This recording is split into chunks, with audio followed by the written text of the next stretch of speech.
Hello everyone, good morning आप सभी को। हम यूजीसी नेट का प्रीवियस ईयर पेपर सॉल्व कर रहे थे।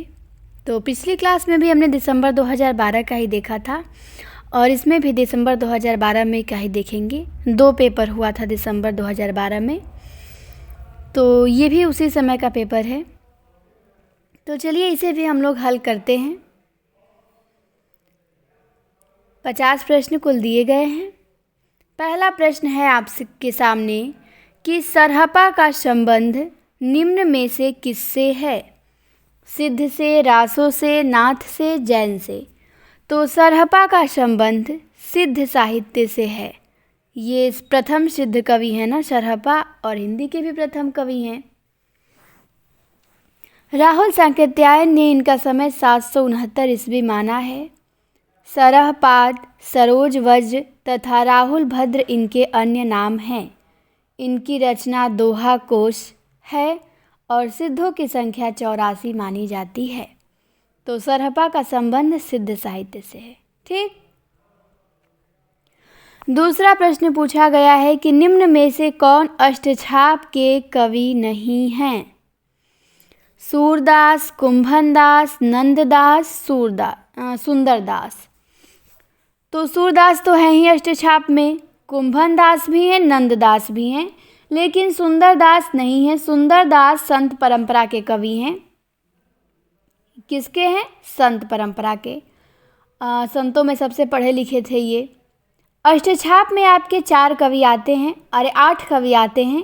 अष्टछाप में 8 कवि आते हैं, जिनमें से 4 वल्लभाचार्य के शिष्य हैं, कुंभनदास, सूरदास, परमानंदास, कृष्णदास, तथा 4 विट्ठलनाथ के शिष्य हैं, गोविंद स्वामी, नंददास, छीत स्वामी और चतुर्भुजदास। तो अष्टछाप में 8 कवि आते हैं, 4 वल्लभाचार्य के शिष्य, 4 विट्ठलनाथ के। अगला प्रश्न है कि बिहारी किस धारा के कवि हैं? तो आपको पता है कि रीतिकाल को 3 धाराओं में बांटा गया है, रीति सिद्ध, रीति बद्ध, रीति मुक्त। तो बिहारी रीति सिद्ध धारा के हैं और बिहारी का प्रसिद्ध ग्रंथ है बिहारी सतसई। अगला है 4 नंबर का, प्रेमचंद किस प्रवृत्ति के उपन्यासकार हैं? आदर्शवादी हैं, यथार्थवादी हैं, आदर्शोन्मुख यथार्थवादी हैं या यथार्थोन्मुख आदर्शवादी हैं? तो प्रेमचंद आदर्शोन्मुख यथार्थवादी हैं। कैसे उपन्यासकार हैं ये? आदर्शोन्मुख यथार्थवादी। तो सी ऑप्शन बिल्कुल हमारा सही हो जाएगा। प्रेमचंद आदर्शोन्मुख यथार्थवादी उपन्यासकार हैं। अगला है 5 नंबर का कि अमृतलाल नागर के जीवनी परक उपन्यास खंजर नयन में किसके जीवन का चित्रण है? तो खंजर नयन जीवनी परक उपन्यास लिखे हैं ये। इसमें सूरदास का जीवन चित्रण है। किसका? सूरदास का। इन्होंने मानस का हंस भी लिखा है 1972 में, इसमें तुलसीदास का जीवन है, और खंजर नयन लिखा है 1981 में, इसमें सूरदास का जीवन चित्रित है। अगला प्रश्न है 6 नंबर का कि अंग्रेजी स्वच्छंदतावादी काव्य का प्रभाव हिंदी की किस धारा पे दिखाई देता है? तो अंग्रेजी स्वच्छंदतावादी काव्य का प्रभाव छायावाद पे दिखाई देता है। किस पे? छायावाद पे। सी ऑप्शन बिल्कुल सही है। अगला प्रश्न है 7 नंबर का, दुख ही जीवन की कथा रही, क्या कहूँ आज जो नहीं कही, ये पंक्ति किस कविता से है? तो ये निराला की पंक्ति है और निराला की कविता है सरोज स्मृति, 1935 में लिखी गई है। तो सरोज स्मृति कविता से ये ली गई है, दुख ही जीवन की कथा रही। सरोज स्मृति इनकी कविता है, वो अनामिका काव्य संग्रह में संकलित है। चलिए अगले प्रश्न पे आते हैं 8 नंबर पे। 8 नंबर में दिया है रस आखेटक के रचनाकार कौन है? ये निबंध है। तो रस आखेटक जो निबंध है वो कुबेर नाथ राय का है। किसका? कुबेर नाथ राय का। इन्होंने और निबंध भी लिखे हैं, प्रिया नीलकंठी है, रस आखेटक है, गंधमादन है, विषाद योग है, निषाद बांसुरी है, इत्यादि। अगला है 9 नंबर का कि निम्न में से कौन सी हरिशंकर परसाई की रचना नहीं है। विकलांग श्रद्धा का दौर, ठिठुरता हुआ गणतंत्र, प्रेमचंद के फटे जूते, जीप पर सवार इलिया। तो जीप पर सवार इलिया हरिशंकर परसाई का नहीं है, ये शरद जोशी का निबंध है। ठीक, शरद जोशी ने लिखा है जीप पर सवार इलिया, हम भ्रष्टन के भ्रष्ट हमारे, यत्र तत्र सर्वत्र।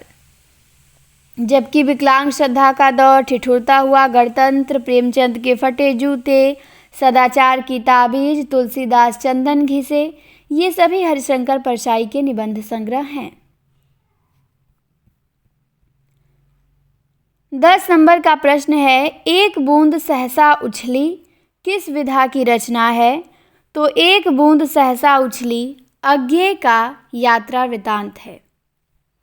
अज्ञे ने 2 यात्रा वृतांत लिखा है, अरे ययावर रहेगा याद, एक बूंद सहसा उछली। अगला प्रश्न है 11 नंबर का, आलोचक के मुख से किसका आलोचनात्मक ग्रंथ है। तो आलोचक के मुख से आलोचनात्मक ग्रंथ लिखा है नामवर सिंह ने। कब लिखा है? 2005 में। तो आलोचक के मुख से जो ग्रंथ है वो नामवर सिंह का है। अगला है 12 नंबर का, समय देवता। समय देवता किसकी कविता है।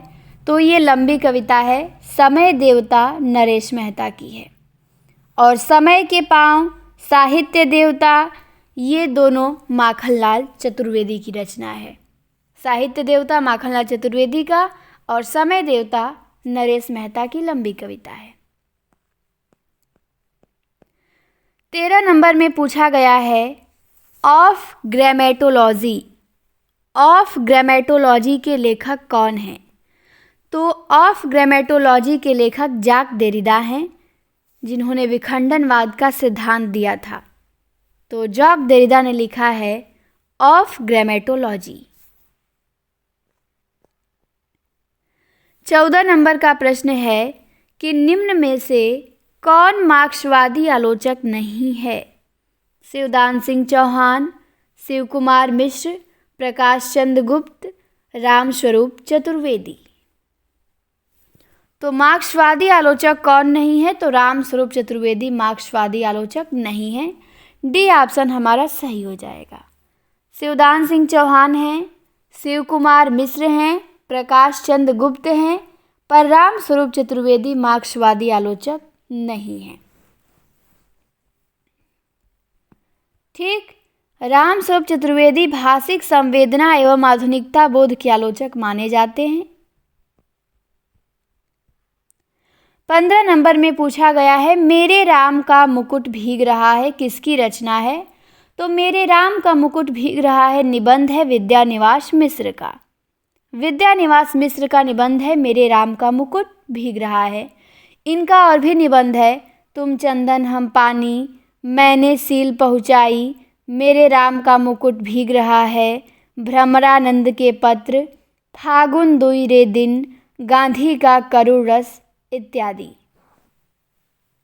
तो गांधी का करुण रस निबंध आप लोगों को ध्यान देना है, ये याद नहीं होगा, ये विद्यानिवास मिश्र का है, बाकी तो सब याद ही होगा। 16 नंबर पे आते हैं। 16 नंबर में दिया है कि निम्न में से कौन सी आलोचना कृति विजय देव नारायण शाही की है। जायसी है, सूरदास है, साहित्यलोचन है, रसमीमांसा है। तो जायसी आलोचनात्मक ग्रंथ लिखे हैं विजय देव नारायण शाही। ठीक, साहित्यलोचन श्याम सुंदर दास का है, रसमीमांसा शुक्ल जी का है, और सूरदास आलोचनात्मक ग्रंथ डॉक्टर ब्रजेश्वर शर्मा का है, वर्मा का। 17 नंबर में दिया है कि खड़ी बोली के विकास में फोर्ट विलियम कॉलेज का विशिष्ट योगदान है क्योंकि अंग्रेज़ों ने खड़ी बोली के विकास को प्रमुखता दी। तो गलत लग रहा है।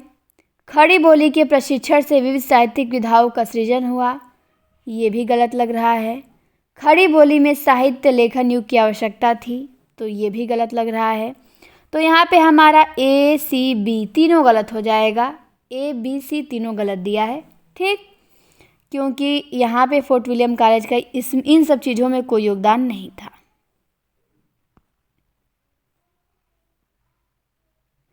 फोर्ट विलियम कॉलेज ने साहित्यिक विधाओं के सृजन में योगदान न देकर केवल खड़ी बोली को प्रश्रय प्रदान किया था। चलिए आगे आते हैं 18 नंबर पे। 18 नंबर में आपका दिया है, ए दिया है कि ब्रज भाषा में गीतात्मकता स्वाभाविक रूप से आ जाती है। तो सही लग रहा है, पर पूरी तरह से सही नहीं लग रहा है, क्योंकि ऐसा हमेशा नहीं होता कि हमेशा उसमें अपने आप गीतात्मकता आ जाती है, ठीक। तो आंशिक रूप से सही लग रहा है ए वाला। और बी वाला दिया है कि ब्रज भाषा में परुष वर्णों का अभाव है। तो बिल्कुल ये वाला तो सही लग रहा है। तो हमारा ए वाला आंशिक रूप से सही है और बी वाला पूरी तरह सही है। तो बी ऑप्शन हमारा सही हो जाएगा 18 का। 19 नंबर पे आते हैं। 19 नंबर में दिया है कि नई कविता में नए मनुष्य की प्रतिष्ठा हुई।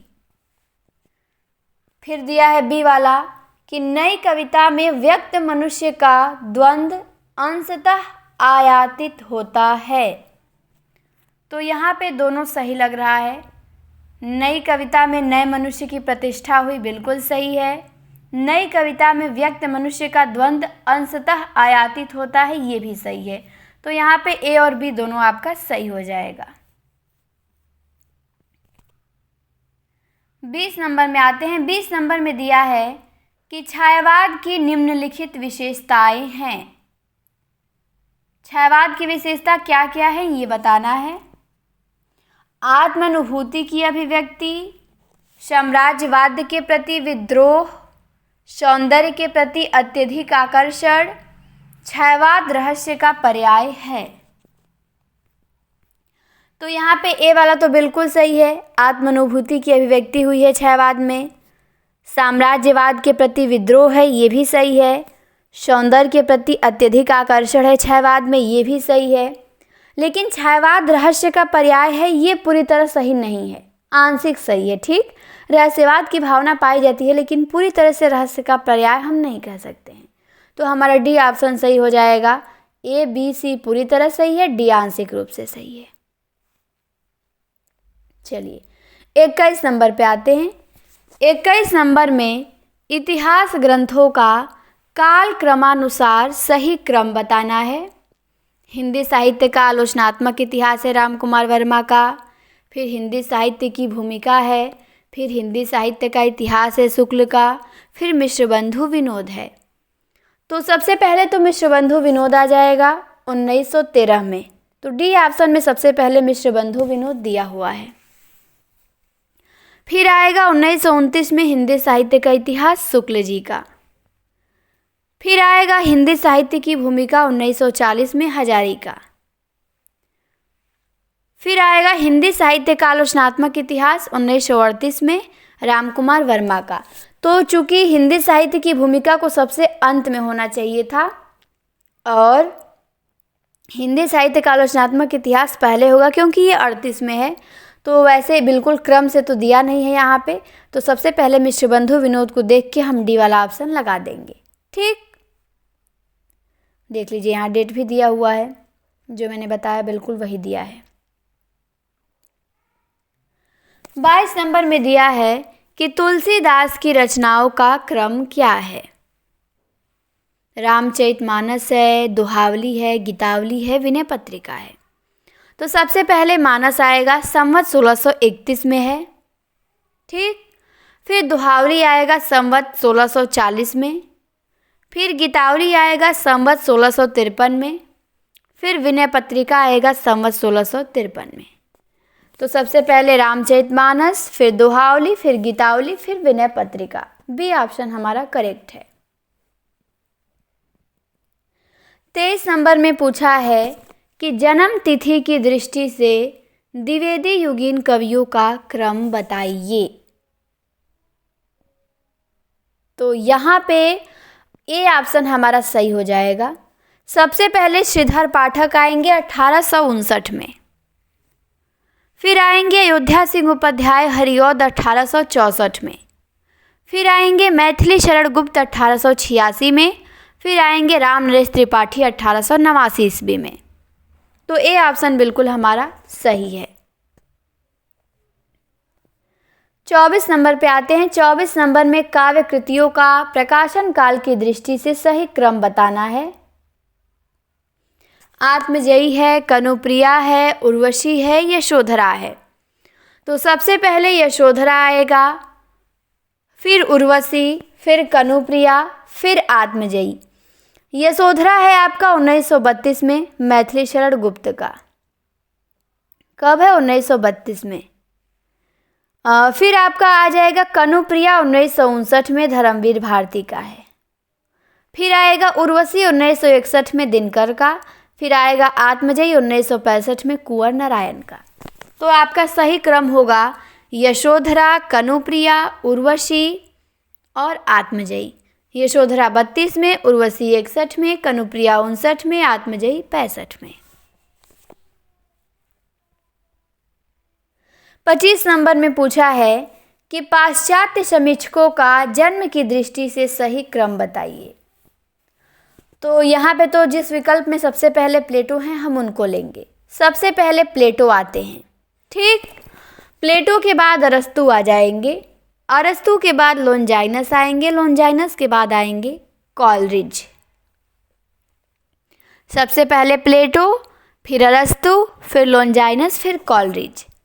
प्लेटो का समय है 427 ईसा पूर्व से 347 ईस्वी पूर्व तक। अरस्तु का है 384 से 322 ईसा पूर्व। और लोनजाइनस है प्रथम से तृतीय शती। और कॉलरिज है 1772 में। तो बिल्कुल भी हमने सही लगाया है। 26 नंबर में पूछा है प्रकाशन वर्ष की दृष्टि से पत्रिकाओं का क्रम बताइए। कवि वचन सुधा है, सरस्वती है, चांद है, हंस है। तो कवि वचन सुधा आएगी सबसे पहले भारतेंदु की 1868 में। फिर सरस्वती आएगी 1900 में। फिर चांद आएगा 1920 में। फिर हंस आएगा 1930 में। सरस्वती महावीर प्रसाद द्विवेदी की है, चांद महादेवी वर्मा की, हंस प्रेमचंद की। 27 नंबर में पूछा है कि प्रकाशन वर्ष की दृष्टि से उपन्यासों का सही क्रम बताइए। तो सबसे पहले आएगा 1958 में झूठा सच। झूठा सच 2 भागों में है, पहला भाग 58 में, दूसरा भाग 60 में। तो सबसे पहले झूठा सच आएगा। फिर आएगा 1966 में आधा गांव, ठीक, राही मासूम रजा का।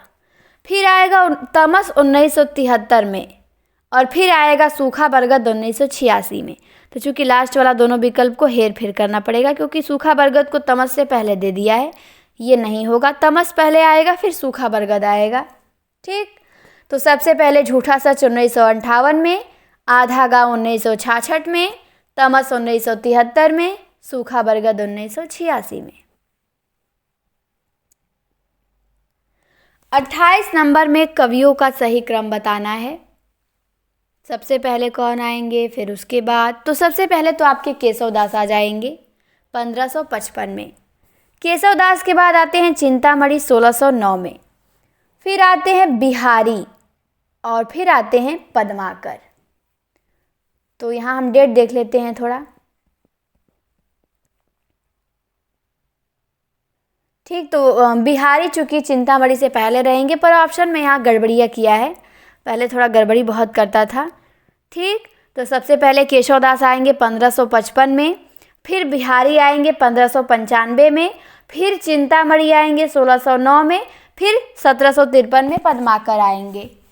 केशवदास, बिहारी 95 में, फिर चिंतामणि, फिर पद्माकर, ठीक।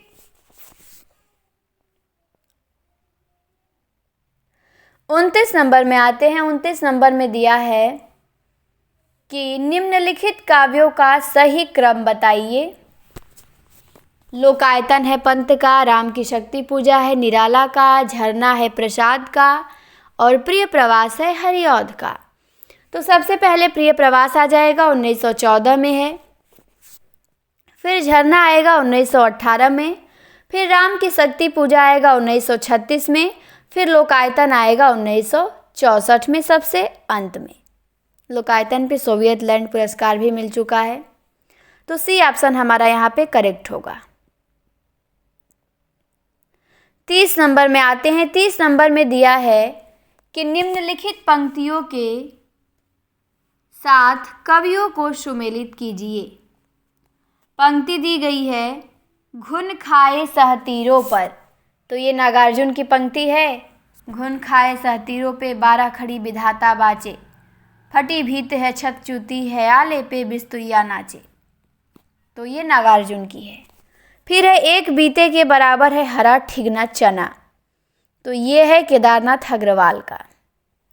किंतु हम हैं दीप, ये अज्ञे का है। भूख से रिरियाती हुई हथेली का नाम, ये पंक्ति धूमिल का है। ठीक, तो ए का बी, तो डी ऑप्शन हमारा करेक्ट हो जाएगा। ठीक, बिल्कुल हमने सही मिलाया है। चलिए अब आते हैं 31 नंबर पे। 31 नंबर में दिया है कि संपादकों को उनकी पत्रिकाओं के साथ सुमेलित कीजिए। पत्रिकाओं के साथ मिलान करना है। श्याम सुंदर सेन हैं, तो इनकी पत्रिका क्या है? इनकी पत्रिका है समाचार सुधावर्षण। राजा लक्ष्मण सिंह है, इनकी पत्रिका है प्रजा हितैषी। भारतेंदु है, इनकी पत्रिका है कविवचन सुधा। और प्रेम घन है, इनकी पत्रिका है आनंद कादम्बनी। और मतवाला है, तो ये निराला की पंक्ति है, पत्रिका है। ठीक, तो हमारा कौन सा ऑप्शन सही हो जाएगा? ए ऑप्शन बिल्कुल सही हो जाएगा। तो बिल्कुल हमने सही मिलाया था। चलिए आगे आते हैं 32 नंबर में। 32 नंबर में भी पत्रिकाओं को उनके प्रकाशन वर्ष के साथ मिलाना है। तो सार सुधा निधि दी गई है। तो सार सुधा निधि जो पत्रिका है, इसका प्रकाशन वर्ष है 1879 ईस्वी। ठीक, फिर है बंगदूत। बंगदूत है 1829 में। फिर है भारत मित्र। भारत मित्र है 1877 में। फिर है हंस। हंस है 1930 में। तो डी ऑप्शन बिल्कुल राइट हो जाएगा। सार सुधा निधि 1879 में, बंगदूत 1829 में, भारत मित्र 77 में, हंस 30 में। चलिए, तो सार सुधा निधि पत्रिका पंडित सदानंद मिश्र की है। बंगदूत राजा राम मोहन राय का है। भारत मित्र रुद्रदत्त का है। और हंस प्रेमचंद का है।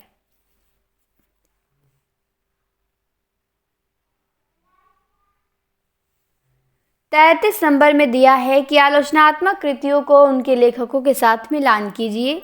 दूसरी परंपरा की खोज दिया है, तो ये नामवर सिंह की है। नए साहित्य का सौंदर्य शास्त्र दिया है, ये मुक्तिबोध का है, गजानन माधव मुक्तिबोध का। हिंदी साहित्य का आदिकाल ये हजारी प्रसाद द्विवेदी का है। और नए साहित्य नए प्रश्न नंदुलारे वाजपेयी का है। तो 33 का ए ऑप्शन बिल्कुल सही है। चलिए अब आते हैं 34 नंबर पे। 34 नंबर में दिया है कि निम्न कथनों को उनके लेखकों के साथ मिलान कीजिए। तो 34 का यहाँ देख लेते हैं हम लोग।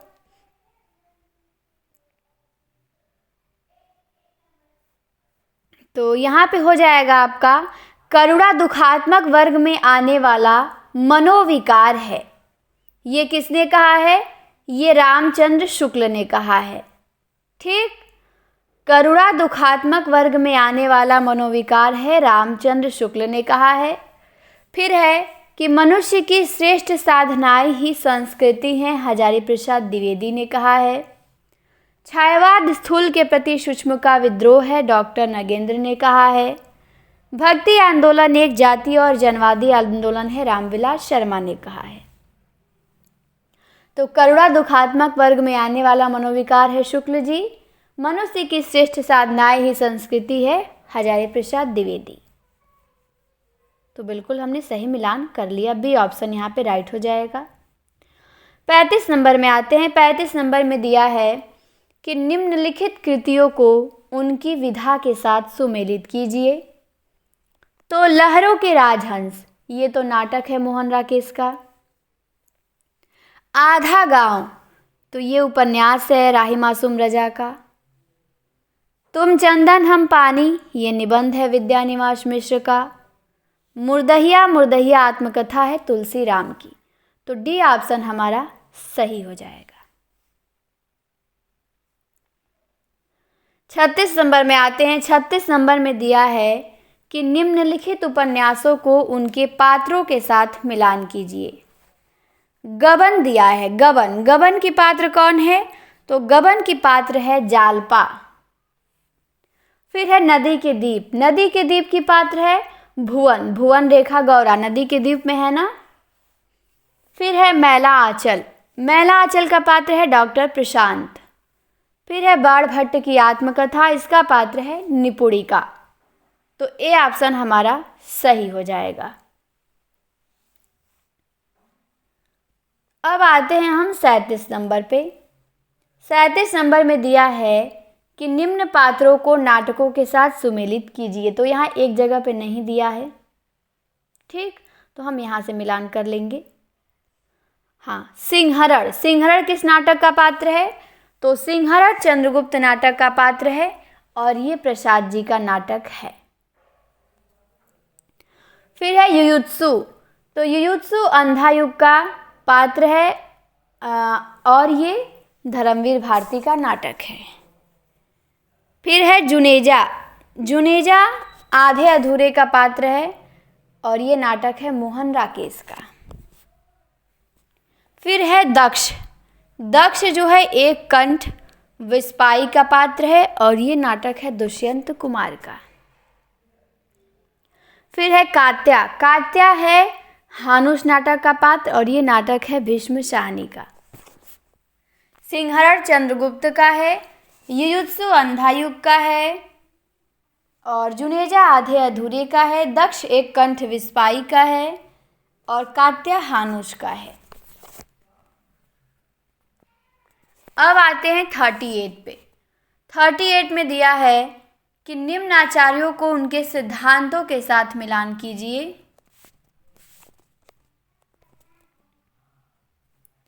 तो भट्ट लोलट, भट्ट लोलट का सिद्धांत क्या है? आरोपवाद है, उत्पत्तिवाद या आरोपवाद। फिर है शंकुक, शंकुक का क्या है? तो इनका है अनुमितिवाद। फिर है अभिनव गुप्त, अभिनव गुप्त का है अभिव्यक्तिवाद। फिर है भट्ट नायक, भट्ट नायक का है भुक्तिवाद। तो हमारा ए ऑप्शन बिल्कुल सही हो जाएगा, ठीक। देख लीजिए, इनका सिद्धांत, भट्ट लोलट का सिद्धांत आरोपवाद या उत्पत्तिवाद है और इनका दर्शन मीमांसा दर्शन है। शंकु का सिद्धांत अनुमितिवाद है और इनका दर्शन न्याय दर्शन है। अभिनव गुप्त का सिद्धांत अभिव्यक्तिवाद है और इनका दर्शन शैव दर्शन है। भट्ट नायक का सिद्धांत भुक्ति या भोगवाद है और इनका दर्शन सांख्य दर्शन है।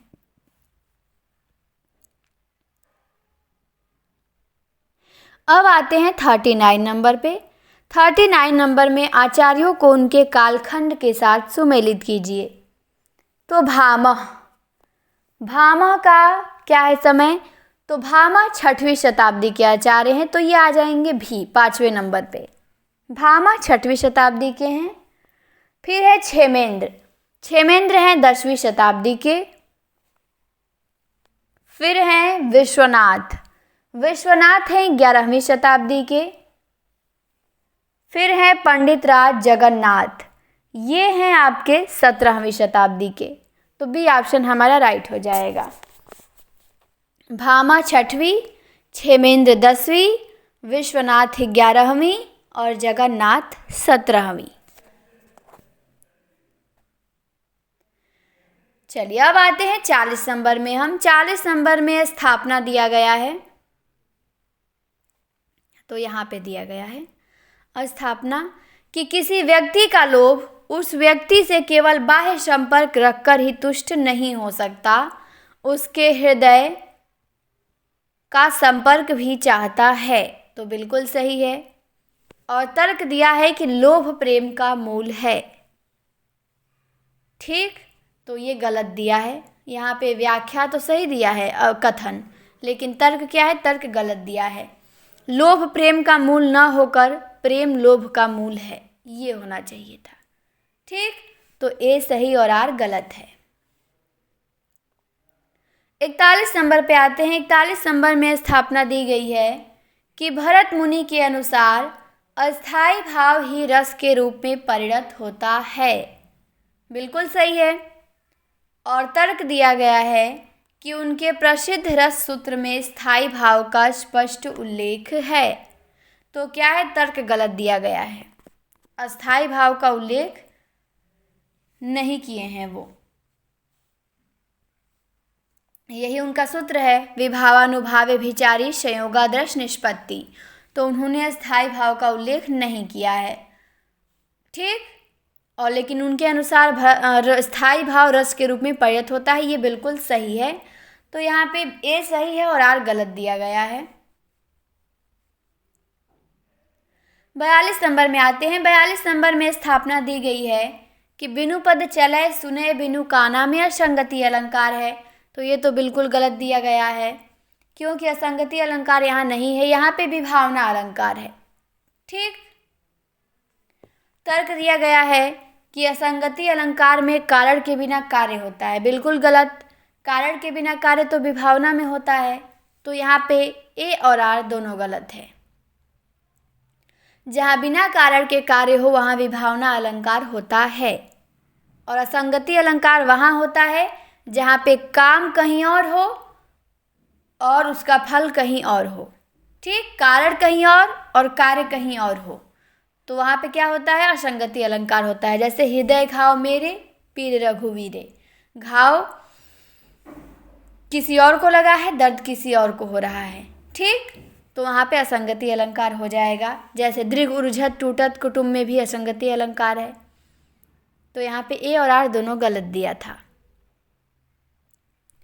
43 नंबर में स्थापना दी गई है कि भाषा वैज्ञानिकों की दृष्टि में हिंदी और उर्दू अलग अलग भाषाएं हैं। फिर दिया है तर्क कि उनका व्याकरण एक ही है। तो ये क्या है, गलत दिया है। ए वाला गलत दिया है और यहाँ पे आर सही दिया गया है। भाषा विज्ञान की दृष्टि से हिंदी और उर्दू एक ही भाषा है। ठीक, अलग अलग नहीं है, तो इसीलिए हमारा स्थापना गलत हो जाएगा। और तर्क दिया गया है कि उनका व्याकरण एक ही है। बिल्कुल सही है, उनके व्याकरण में काफ़ी समानता मिलती है, तो एक ही कह सकते हैं। फिर है 44 नंबर। 44 नंबर में स्थापना दी गई है कि मैथिली संविधान की 8वीं अनुसूची में शामिल भाषा है। तो बिल्कुल सही है, मैथिली 8वीं अनुसूची में शामिल है। फिर तर्क दिया गया है कि इसके शामिल होने से हिंदी भाषाओं की संख्या में वृद्धि हुई। तो ये गलत दिया गया है। ठीक, तो स्थापना सही है और तर्क यहाँ पे गलत है। भारतीय संविधान की 8वीं अनुसूची में कुल 22 भाषाएं हैं, जिनमें से एक मैथिली भी है। मैथिली हिंदी की उपभाषा बिहारी की एक बोली है, जो हिंदी क्षेत्र के भाषा के अंतर्गत ही आती है। इसलिए इसके संविधान में सम्मिलित होने से हिंदी की संख्या में वृद्धि नहीं होती है। स्थापना सही दिया गया है, तर्क गलत दिया गया है। 45 नंबर में दिया गया है कि ये स्थापना हमारे मत में हिंदी और उर्दू दो बोली न्यारी न्यारी है। ये जो कथन है राजा शिव प्रसाद सितारे हिंद का है, गलत दिया गया है। इनका कथन नहीं है ये कथन है राजा लक्ष्मण सिंह का। ठीक, तर्क दिया गया है कि यह कथन ईस्ट इंडिया कंपनी की भाषा नीति के विरुद्ध है। तो ये भी गलत दिया गया है। ठीक, स्थापना और तर्क दोनों यहाँ पे गलत है। हमारे मत में हिंदी और उर्दू दो बोली न्यारी न्यारी है, ये राजा लक्ष्मण सिंह ने कहा है। किसने कहा है? राजा लक्ष्मण सिंह ने। तो स्थापना गलत है और तर्क भी गलत दिया गया है। तो यहाँ पे ये पेपर हमारा समाप्त होता है। ठीक, 50 तक प्रश्न हैं, तो 5 प्रश्न ये गद्यांश दिया गया है, इसको पढ़ के उत्तर देना है। ठीक, तो ये 5 पूछा गया है। 50 प्रश्न थे कुल इस पेपर में। तो इस तरह से हमारा ये पेपर समाप्त होता है। उम्मीद करते होंगे कि समझ में आया होगा, रिवीजन हो गया होगा आप लोगों का एक बार पेपर। तो फिर मिलेंगे हम अगली क्लास में। क्लास अच्छी लगे तो लाइक शेयर करिएगा। क्लास को देखने के लिए बहुत बहुत धन्यवाद।